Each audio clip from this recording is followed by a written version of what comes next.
Hello friends, welcome to law excellence IAS. ఈరోజు మనం COP28 సమ్మిట్లో ఉన్నటువంటి మేజర్ టేక్ అవేస్ అనేవి ఒకసారి డిస్కస్ చేస్తాం. ఎందుకంటే 30 నవంబర్ నుండి డిసెంబర్ 12 వరకు కూడా ఈ COP28 సమ్మిట్ అనేది జరిగింది. అందులో జరిగినటువంటి మేజర్ ప్లెడ్జెస్ ఏంటి, ఇండియా లెడ్ ప్లెడ్జెస్ ఏమున్నాయి, కన్వెన్షన్స్లో ఉన్నటువంటి మేజర్ కాన్ఫరెన్సెస్ ఏమేమి జరిగాయి అనేది కూడా మనం డిస్కస్ చేయడం జరుగుతుంది. అసలు COP28 అంటే ఏమిటి, COP28కి ఉన్నటువంటి బ్యాక్గ్రౌండ్ ఏంటి అనేది కూడా మనం ఒకసారి చూద్దాం. సో అసలు ఈ ప్రపంచంలో ఉన్నటువంటి ఎన్వైరన్మెంటల్ ఆర్గనైజేషన్స్ రావడానికి కారణం ఎవరు, సో దానికి ఉన్నటువంటి బ్యాక్గ్రౌండ్ని కూడా ఒకసారి చూద్దాం. యూపీఎస్సీ జనరల్ ఎస్ఏలో మేజర్ పాయింట్ ఏంటంటే environmental protection. So climate change and global warming అనేది ఎప్పటికీ కూడా ఎవర్ గ్రీన్ టాపిక్. అదేవిధంగా యూపీఎస్సీ పేపర్ 3 జనరల్ స్టడీస్లో కూడా climate change and global warming అనేది చాలా ఇంపార్టెంట్ టాపిక్. ప్రిలిమ్స్లో కూడా మనకు ఈ climate change and environment related questions ఎప్పటికప్పుడు అడుగుతూ ఉండడం జరుగుతుంది. సో మొట్టమొదటిగా అసలు COP28 గురించి తెలిసే ముందు ఈ ప్రపంచంలో యునైటెడ్ నేషన్స్ అనే ఇన్స్టిట్యూషన్ ఎలా ఎన్వైరన్మెంటల్కి ఆర్గనైజేషన్స్ని ఎస్టాబ్లిష్ చేయడం జరిగింది, ఈ ప్రపంచంలో ఉన్నటువంటి వాతావరణ మార్పులకు, సో పర్యావరణ పరిరక్షణ కోసం చేసినటువంటి ఇన్స్టిట్యూషన్స్ అన్నీ కూడా ఎలా ఎస్టాబ్లిష్ అయ్యాయో ఒకసారి బ్యాక్గ్రౌండ్ని మీకు ఒకసారి ఎక్స్ప్లెయిన్ చేయడం జరుగుతుంది. మొట్టమొదటగా అసలు ఎన్వైరన్మెంట్ ప్రొటెక్షన్ అనే కాన్సెప్టు ఎప్పుడు వచ్చింది అంటే సైలెంట్ స్ప్రింగ్ అనే బుక్ ద్వారా,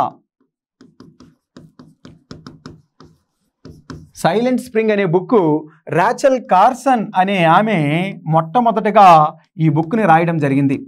ఈ రాచెల్ కార్సన్ రాసినటువంటి సైలెంట్ స్ప్రింగ్ బుక్ ఈ ప్రపంచానికే ఒక వేకప్ కాల్ అయింది. సో రైజింగ్ అవుతున్నటువంటి పెస్టిసైడ్స్, రైజ్ అవుతున్నటువంటి global warming and environmental pollutions అంతా కూడా చాలా ఎక్కువగా ఉంటున్నాయి అని ఈ బుక్ ద్వారా తెలియజేయడం జరిగింది. దీని ద్వారా యుఎన్ నేషన్స్ కూడా ఒక్కసారిగా ఉలిక్కిపడి మనం ఒక యాక్షన్ తీసుకోవాలి ఈ ఎన్వైరన్మెంటల్ ప్రొటెక్షన్కి అని చెప్పి మొట్టమొదటిగా 1962లో ఈ బుక్ పబ్లిష్ అవ్వడం జరిగింది. తర్వాత 1972 ఒక కాన్ఫరెన్స్ జరిగింది 1972లో. So UN conference on human environment and UN conference on human environment అనే ఒక కాన్ఫరెన్స్ జరిగింది. ఈ కాన్ఫరెన్స్లో భాగంగానే స్టాక్హోమ్లో జరిగింది. ఈ స్టాక్హోమ్ కాన్ఫరెన్స్లో ఈ యొక్క ప్రపంచ దేశాలంతా కూడా ఒకసారి ఎన్వైరన్మెంటల్ ప్రొటెక్షన్ చేయడం కోసం ఎలా ముందుకు వెళ్ళాలి అనేది స్ట్రాటజీస్ అనేది వేసుకోవడం జరిగింది. సో ఈ కాన్ఫరెన్స్లో భాగంగా ఈ యొక్క యుఎన్ఈపి అనే ఒక ఇన్స్టిట్యూషన్ ఎస్టాబ్లిష్ అవ్వడం జరిగింది. సో యుఎన్ఈపి అనేది స్టాక్హోమ్ కాన్ఫరెన్స్లో భాగంగా ఎస్టాబ్లిష్ అవ్వడం జరిగింది. నెక్స్ట్ మనకి 1987 వరల్డ్ కాన్ఫరెన్స్ ఆన్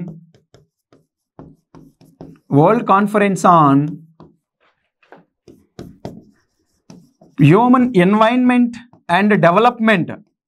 అంటే ఎన్వైరన్మెంట్ అండ్ డెవలప్మెంట్ కోసం అసలు ఎన్వైరన్మెంట్కి డెవలప్మెంట్కి లింక్ ఎలా ఉంది అనేది తెలియజేయడం ఈ కాన్ఫరెన్స్ ద్వారా జరిగింది 1987లో. ఈ 1987లోనే ఎన్వైరన్మెంట్కి కాన్ఫరెన్స్కి ఇష్యూస్లో అవర్ కామన్ ఫ్యూచర్ దీన్నే మనం బ్రంట్లాండ్ రిపోర్ట్ అంటాం. బ్రంట్లాండ్ రిపోర్ట్ని రిలీజ్ చేయడం జరిగింది. అంటే మొట్టమొదటగా ఈ ప్రపంచంలో బ్రంట్లాండ్ రిపోర్ట్ ద్వారానే సస్టైనబుల్ డెవలప్మెంట్ అనే కాన్సెప్ట్ని డిఫైన్ చేయడం జరిగింది. సో ఇదంతా కూడా ఒక బ్యాక్గ్రౌండ్. యుఎన్ఎఫ్సిసి ఈ యొక్క ఇన్స్టిట్యూషన్ ఎస్టాబ్లిష్ అవ్వడం కోసం ఒక బ్యాక్గ్రౌండ్ ఇది. So our common future Brundtland report ద్వారా సస్టైనబుల్ డెవలప్మెంట్ అనే ఒక డెఫినేషన్ ఇవ్వడం జరిగింది. అంటే సుస్థిర అభివృద్ధి అంటే ఏమిటి అని. So meeting the needs of the present generations without compromising the needs of the future generations అనేది ఈ డెఫినేషన్గా కూడా ఇందులో పొందుపరచడం జరిగింది. దాన్ని మనం సస్టైనబుల్ డెవలప్మెంట్ అంటాం. సో సస్టైనబుల్ డెవలప్మెంట్ తర్వాత means 1962, 72, 87. Now 1992లో మనకు UN conference on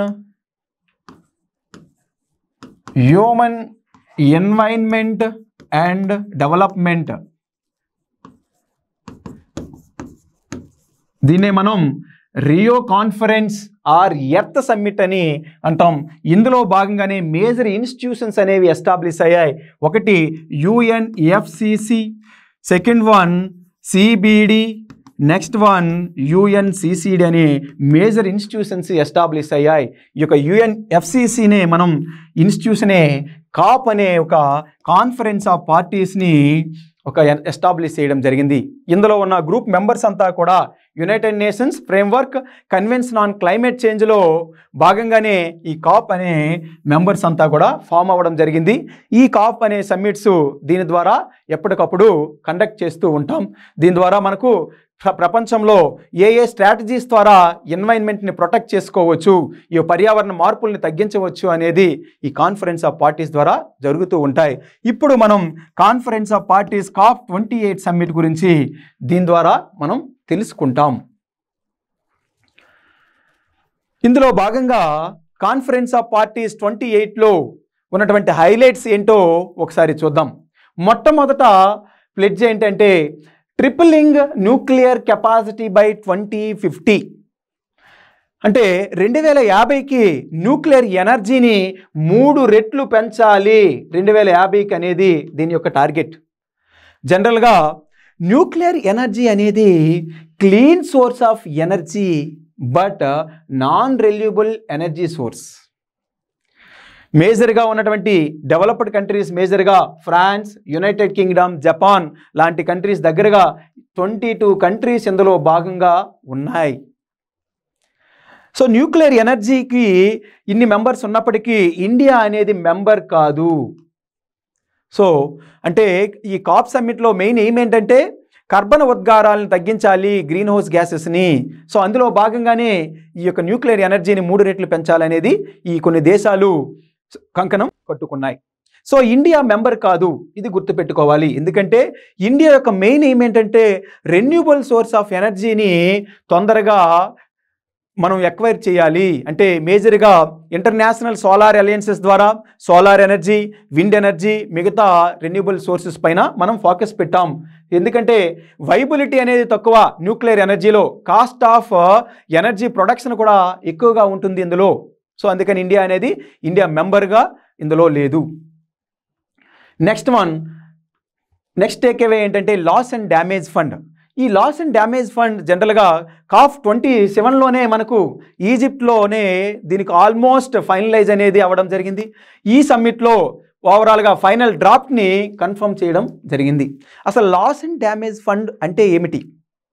loss and damage fund అంటే లాస్ అండ్ డ్యామేజ్ ఎవరి ద్వారా అవుతుందంటే ఈ ప్రపంచంలో ఉన్నటువంటి డెవలప్డ్ కంట్రీస్ ఎవరైతే ఉన్నారో వాళ్ళు పెంచినటువంటి ఉద్గారాలు, గ్రీన్ హౌస్ గ్యాసెస్ ఎమిషన్స్ ద్వారా లాస్ అనేది మేజర్గా ఈ యొక్క డెవలపింగ్ కంట్రీస్, అదేవిధంగా ఐలాండ్ నేషన్స్ ఎవరైతే ఉంటారో ఆ దేశాలంతా కూడా లాస్ అనేది ఎక్కువగా జరుగుతుందంటే డ్రాట్స్ రావడం జరుగుతుంది, సీ లెవెల్ రైజ్ అనేది కూడా అవుతుంది, హీట్ వేవ్స్ రావడం జరుగుతుంది. దీని ద్వారా ఎన్నో లక్షల కోట్ల లాస్ అనేది జరిగింది. దీనికి కారణమైనటువంటి ఈ డెవలప్డ్ కంట్రీస్ మనకు సపోర్ట్ ఇవ్వాలి, ఫైనాన్షియల్ సపోర్టు అనేది ఈ లాస్ అండ్ డ్యామేజ్ ఫండ్ ఫైనల్గా క్లియర్ అయ్యింది ఈ సమ్మిట్లో COP28లో. సో మేజర్గా ఈ సమ్మిట్లో భాగంగానే ఈ లాస్ అండ్ డ్యామేజ్కి ఆల్రెడీ UAE, UK, జర్మనీ లాంటి దేశాలు ఫైనాన్స్ అనేది ఆల్మోస్ట్ ఇవ్వడం కూడా జరుగుతుంది. సో దగ్గరగా 55 వల్నరబుల్ కంట్రీస్ ప్రపంచంలో వాళ్ళకి కావలసినటువంటి ఫండింగ్ ఎంతంటే రిపోర్ట్స్ ప్రకారం $525 బిలియన్స్ని కావాలి. ఎందుకంటే వాళ్ళు క్లైమేట్కి తట్టుకోవాలి అంటే ఈ డ్రాట్స్ నుండి వీటి నుండి మళ్ళీ నార్మలైజ్ అవ్వాలంటే $525 బిలియన్స్ అనేది కావాలి. దాని ద్వారానే మనకు లాస్ అండ్ డ్యామేజ్ ఫండ్ని మనం క్రియేట్ చేయడం జరిగింది. సో కాకపోతే ఇందులో ఛాలెంజ్ ఉంది. అసలు ఏ దేశానికి మనం లాస్ అండ్ డ్యామేజ్ ఫండ్ ఇవ్వాలి? అసలు ఏ దేశానికి కాకుండా దానికి ఉన్నటువంటి ఇండికేషన్స్ ఏంటి? డెవలపింగ్ కంట్రీస్లో ఉన్నటువంటి దేశాలను ఎలా మనం ఐడెంటిఫై చేయాలి అనేది మేజర్ ఇక్కడ ఉన్నటువంటి ఛాలెంజ్. సో దీనికోసం మనం వార్సా ఇంటర్నేషనల్ మెకానిజం అనేది ఒకటి ఉంది. సో COP19 ప్రకారం 2013లో ఒక మెకానిజాన్ని క్రియేట్ చేసాం. దాని ద్వారా ఈ డెవలపింగ్ కంట్రీస్కి లాస్ అండ్ డ్యామేజ్ ఫండ్ని ఎలా వర్తిస్తుందో దీని ద్వారా మనం చూసుకుంటాం. Next one, global green credit initiative. ఈ వర్డ్లోనే ఉంది గ్రీన్ క్రెడిట్ ఇనిషియేటివ్. అంటే ఇంతకు ముందు ఉన్నటువంటి క్యోటో ప్రోటోకాల్లో ఉన్న కార్బన్ ట్రేడింగ్ అంటే జనరల్గా ఈ CO2 టన్స్ ఈక్వలెంట్ ఎవరైతే ఒక దేశం ప్రొడ్యూస్ చేస్తుందో, for example let's take an example A, B అనే 2 దేశాలు తీసుకుంటే, A అనే దేశం డెవలప్డ్ కంట్రీ, వీళ్ళు దగ్గరగా 100 టన్స్ ఆఫ్ CO2ని జనరేట్ చేస్తే వాళ్ళు కార్బన్ ట్రేడింగ్ అనే కాన్సెప్ట్ ద్వారా ఈ డెవలపింగ్ కంట్రీస్ కానీ ఎన్వైరన్మెంటల్ సస్టైనబుల్ డెవలప్మెంట్ ద్వారా ఒక దేశం ఏదైనా CO2 జనరేషన్స్ని తక్కువగా చేస్తే ఈ 2 దేశాలు కూడా కార్బన్ ట్రేడింగ్ చేసుకుంటాయి. అంటే వీళ్ళ దగ్గర కార్బన్ ట్రేడింగ్ ద్వారా ఒక అవకాశం పొందుతారు.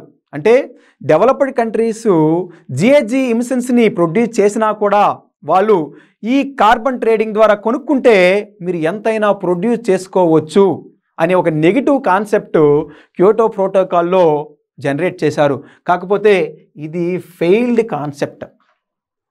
కార్బన్ ట్రేడింగ్ అనేది అంటే నువ్వు ఎంతైనా ప్రొడ్యూస్ చేసుకోవచ్చు, కాకపోతే మనం కార్బన్ ట్రేడింగ్ ద్వారా మనం ఆ పరిధిలో నుండి బయటికి రావచ్చు అనేది నెగిటివ్ కాన్సెప్ట్. కాకపోతే ఇండియా లెడ్ ఇనిషియేటివ్ ఏంటంటే రీసెంట్గా గ్రీన్ క్రెడిట్ స్కీమ్ అని మనం యూనియన్ బడ్జెట్ 2023 to 2024లో మనం లాంచ్ చేసాం. ఈ గ్రీన్ క్రెడిట్ స్కీమ్ యొక్క ముఖ్య ఉద్దేశం ఏంటంటే ఏ దేశమైనా, ఏ ఇండివిడ్యువల్ అయినా, ఏ కార్పొరేషన్ అయినా కూడా ఒక గ్రీన్ క్రెడిట్స్ని పొందాలి అంటే వాళ్ళు గ్రీన్ ఇనిషియేటివ్ని లాంచ్ చేయాలి. Means environment protection like afforestation drive చేయడం, లేకపోతే మనకు పాండ్స్ని రిక్లమేషన్ చేయడం, ఇలాంటి ఇనిషియేటివ్స్ ఎవరు చేసినా కూడా వాళ్ళకి గ్రీన్ క్రెడిట్స్ ఇస్తారు. అంటే ఇదొక ఇదొక ఎంకరేజ్మెంట్ స్కీమ్. సో అందుకనే ప్రపంచంలో అందరి రోలు ఇందులో ఉండాలని చెప్పి COP28లోకి తీసుకొచ్చినటువంటి ఇనిషియేటివే గ్లోబల్ గ్రీన్ క్రెడిట్ ఇనిషియేటివ్. జనరల్గా ఈ యొక్క ఇనిషియేటివ్ గ్రీన్ క్రెడిట్ ఇనిషియేటివ్ అనేది మనకు ఇప్పుడు ఇందులో లాంచ్ చేయడం జరిగింది. జనరల్గా మనకు గ్రీన్ క్రెడిట్ ఇనిషియేటివ్ ద్వారా మనం ministry of environment and forest and climate change already మనకు గైడ్లైన్స్ కూడా ఇవ్వడం జరిగింది. ఈ గైడ్లైన్స్ మనకు ఎన్వైరన్మెంటల్ ప్రొటెక్షన్ యాక్ట్ కింద గ్రీన్ క్రెడిట్ స్కీమ్ కింద పనిచేస్తూ ఉంటుంది. ఈ గ్రీన్ క్రెడిట్ స్కీమే మనకిప్పుడు గ్లోబల్ గ్రీన్ క్రెడిట్ ఇనిషియేటివ్గా లాంచ్ చేయడం జరిగింది.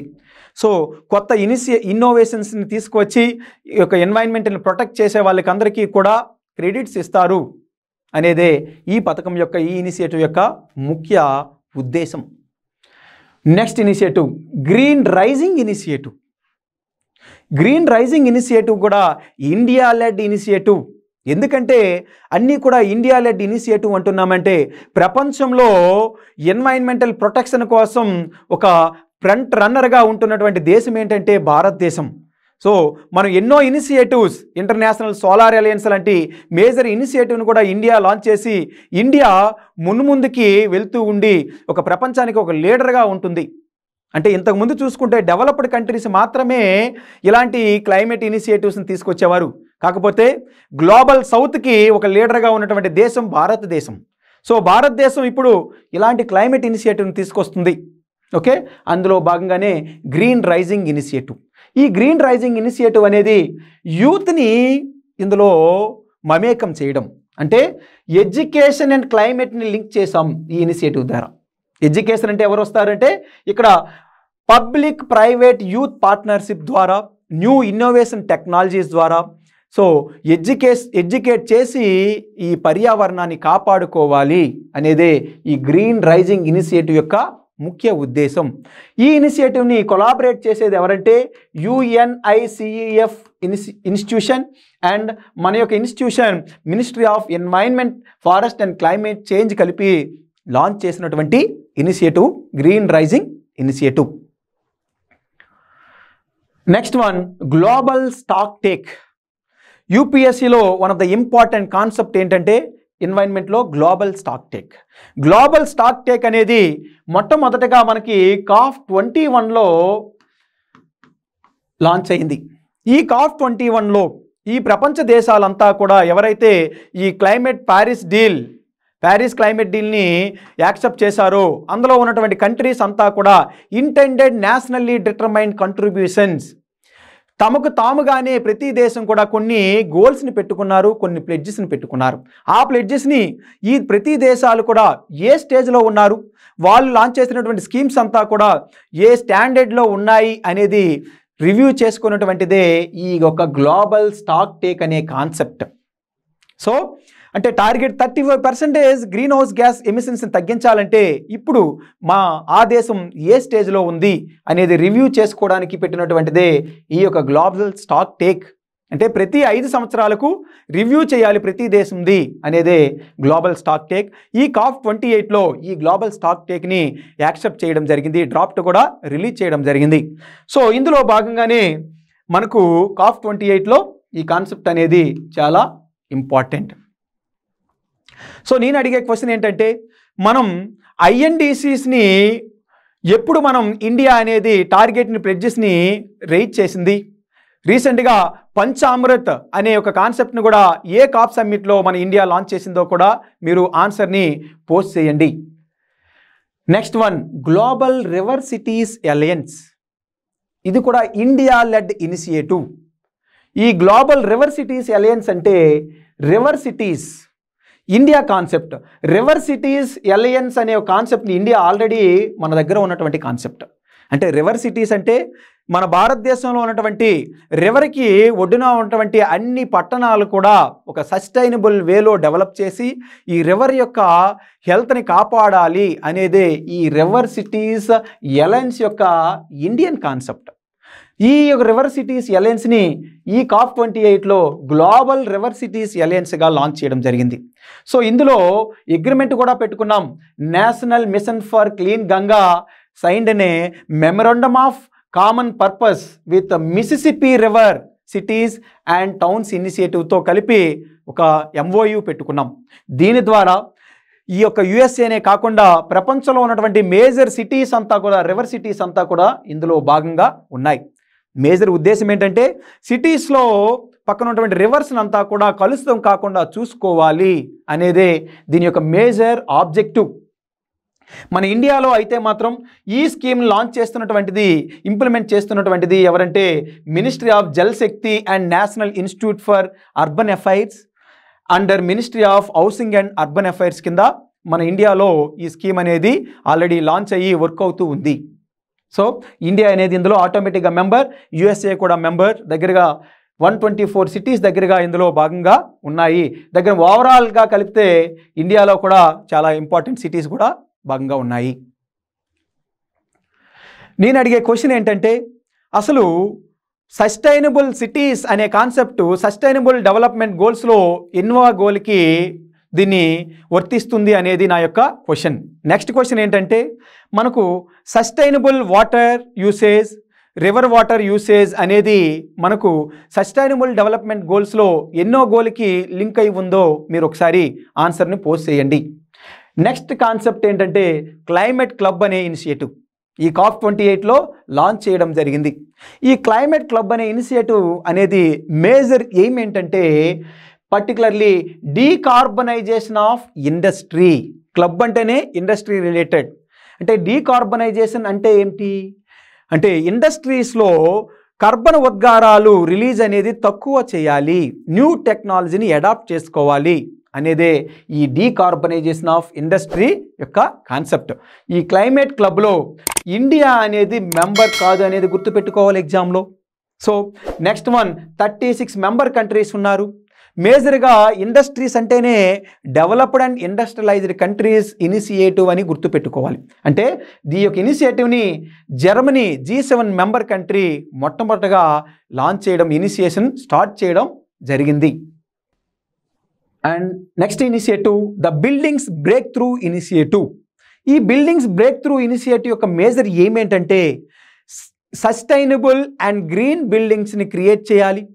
ఎందుకంటే ఈ యొక్క బిల్డింగ్స్ కన్స్ట్రక్షన్ ద్వారా దగ్గరగా 21% of green house gas emissions వస్తున్నాయి. సో దీని ద్వారా ఆబ్జెక్టివ్ ఏంటంటే నియర్ జీరో ఎమిషన్స్ని తీసుకురావాలి. ఈ కాంక్రీట్ అండ్ కన్స్ట్రక్షన్లో మ్యాక్సిమం నియర్ జీరో ఎమిషన్స్ రావాలి. ఇందులో కూడా టెక్నాలజీని, సిమెంట్లో కూడా న్యూ టెక్నాలజీని ఇండక్ట్ చేసుకొని ఓవరాల్గా ఈ కంట్రీస్ అంతా కూడా మనకు near zero emissions in construction and బిల్డింగ్లో తీసుకురావాలనేదే the buildings breakthrough initiative యొక్క ముఖ్య ఉద్దేశం. ఈ ఇనిషియేటివ్ మేజర్గా కంట్రీస్ మనకు లాంచ్ చేసినటువంటి దేశాలు ఏంటంటే మేజర్గా మనకు France and Morocco along with UNEP అనేది. సో మేజర్గా 27 మెంబర్ కంట్రీస్ ఆల్రెడీ ఇందులో ప్లెడ్జ్కి కమిట్ అయి ఉన్నాయి. సో ఓవరాల్గా మనకు ఈ అన్ని ఇనిషియేటివ్స్ ద్వారా మనకి UPSC ప్రిపరేషన్లో ఎలా ఉపయోగపడుతుందంటే ప్రపంచంలో ఈ క్లైమేట్ చేంజ్ అండ్ గ్లోబల్ వార్మింగ్కి UN లెడ్ ఇనిషియేటివ్స్ ఎలా తీసుకున్నారు, గ్లోబల్ రెస్పాన్స్ ఎలా ఉంది అనేది మనం ఎగ్జామ్లో యూజ్ చేసుకోవచ్చు. Next one India commitment towards climate change, India commitment towards మన ఎర్త్ ప్లానెట్ని ప్రొటెక్ట్ చేయడానికి ఇండియా ఎలా ముందంజలో ఉందనేది కూడా ఈ ఇండియా లెడ్ ఇనిషియేటివ్స్ అన్నీ కూడా మెయిన్స్లో ఎగ్జామ్ పాయింట్ ఆఫ్ వ్యూలో ఉంటుంది ఎగ్జామ్లో. సో నెక్స్ట్ వన్ ఈ అన్ని ప్రిలిమ్స్ పాయింట్ ఆఫ్ వ్యూలో ప్రతి ఇనిషియేటివ్లో ఇండియా మెంబరా కాదా అనేది, అండ్ ఈ గ్రూప్స్లో ఈ ప్లెడ్జెస్ అన్నీ కూడా ప్లెడ్జెస్ యొక్క ఆబ్జెక్టివ్ ఏంటి అనేది కూడా అడిగే ఛాన్స్ మనకి ఉంది. Prelims question intended nationally determined contribution is related to, okay answer చేయండి.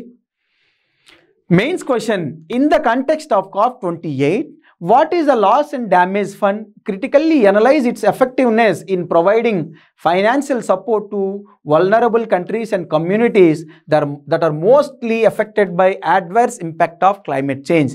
ఎక్కువగా UPSCలో డెఫినెట్లీగా మెయిన్స్లో అడిగే ఛాన్స్ ఉంది. గ్లోబల్ స్టాక్ టేక్ ఒకటి, లాస్ అండ్ డ్యామేజ్ ఫండ్ ఒకటి, ఇండియాస్ డ్రివెన్ ఇనిషియేటివ్స్ ఇన్ COP28కి ఎక్కువ స్కోప్ ఉంది. ఓకే, సో అందుకని కొంచెం ఎక్కువగా నోట్స్ని కూడా ప్రిపేర్ చేసుకోవాల్సిన అవసరం ఉంది. Okay friends, thank you so much.